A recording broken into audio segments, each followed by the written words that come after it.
Hilary, I can't tell you how excited I am to meet you because with the elephant family, I've been aware of your organization and I have to make a little confession. I was actually living as a child in Botswana, so I have been around elephants, wild roaming elephants for years, traveled around Asia, so I have an absolute soft spot. And when I was given the opportunity to meet you, of course, I was like, I'm there. So thank you so much for making it. Thank you so much. So tell me about how the charity, how it came about, because it's quite an amazing organization. Tell me more about that and also a little bit about the team involved. Sure. I mean, it's lovely that you are in love with elephants, and I think there's so many people who are, and that's something that really drives Elephant Family is that passion that people have for these incredible creatures. And actually, our founding story is very much along those lines as well. We were founded by Mark Shand, but he always used to joke that the charity was actually founded by an elephant because Mark Shand, who's the Queen's brother, he actually was traveling in India, and he decided he was an adventurer, and he wanted to go on an extraordinary expedition and decided to travel across India on an elephant. And in doing that, he met an elephant called Tara, and he fell in love. Oh, he fell in love. That's how he describes it. And I think this journey went from being something that he was doing really for the adventure into something which really, Tara, I think, really taught him about how extraordinary these creatures are, and also opened his eyes to the plight of the Asian elephant in particular. And it's interesting that you're talking about your experience with the African elephant.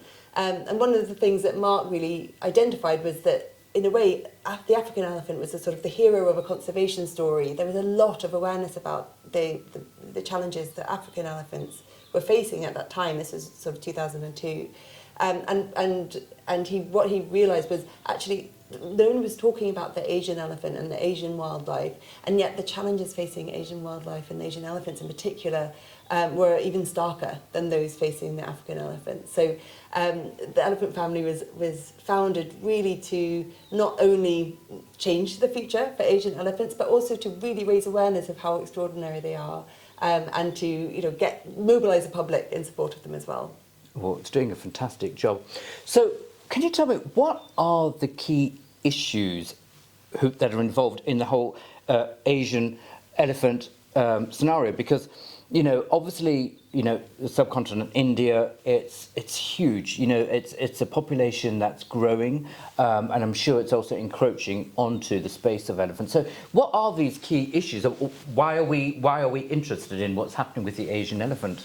So the two biggest challenges facing the future of the Asian elephant, and this affects a huge range of different Asian wildlife, particularly migratory species, is habitat loss and human-wildlife conflict. As you say, it's a very densely populated area, and with the sort of vast swathes of protected areas you might see in places like Africa, they're just not available in the same way in India. I mean, there are incredible areas which are protected, but about 70-80% of Asian elephants live outside of those protected areas. So what we're really focusing on at Elephant Family is how do you ensure that we can restore habitats for Asian wildlife, for elephants, to ensure they have those migratory corridors that enable them to roam freely, but in a way that really supports the local communities to coexist with that wildlife. And because living alongside elephants, living alongside tigers, it's really challenging. And so there's some very simple ways that we can support those communities to support coexistence, and ultimately reduce the threat to both wildlife and communities. Yes. And what about the Elephant Family? What are its mission statements? So, for example, do you have a certain time of year, 5 years, 6 years, 10 years, whatever it is, do you have like a strategy plan of how you're going to approach the issues and how you're going to tackle those? Is it a very complex strategy? How does that happen? Yes, so we have a number of flagship programs across India that are really focusing on targeting those core challenges that are facing wildlife.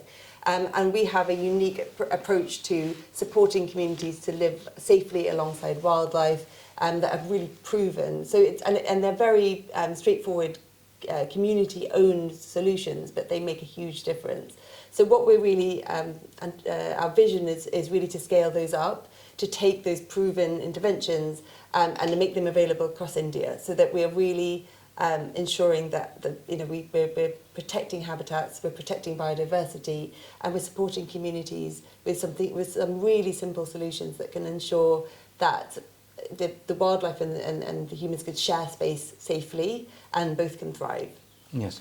So how, what is the reaction, when you approach local communities and you make suggestions? Because a lot of the issues with the communities, it's elephants encroaching onto the communities, the villages, destroying crops. And of course, then there's going to be a backlash between animal and human, and there have been a lot of fatalities, right? I mean, annually there's a lot of fatalities. So it's damaging to both the elephant and the human. Are the communities receptive to wanting change or to listening to your organization, when you make suggestions? And not only the communities, but what about local government or the wider government of India? Has there been a great relationship between, your charity and the authorities? Has that been a proactive approach? Yes, absolutely. And I mean, we have to remember that people across India have been living alongside wildlife for a long time, and India has still got the megafauna, that so many very places biodiverse, have lost. I mean, we've lost it in Europe. So it's we're very aware that there's been a long history. It's very culturally steeped in local communities to celebrate nature and to protect these animals. So this isn't about us going in and saying, this is how you should live. It's very much about working in partnership with communities to support them in finding their own solutions and their own and the support, and give them the support that they need. One of the areas that Elephant Family really focuses on is the areas where there's emerging conflict. So, in places where they've lived alongside wildlife for a long time, often, those areas, there's things in place, they're working with the local government. But with climate change and natural disasters, you're seeing migratory routes changing, you're seeing wildlife moving into areas maybe where they haven't seen an elephant before, or they're not used to living alongside them.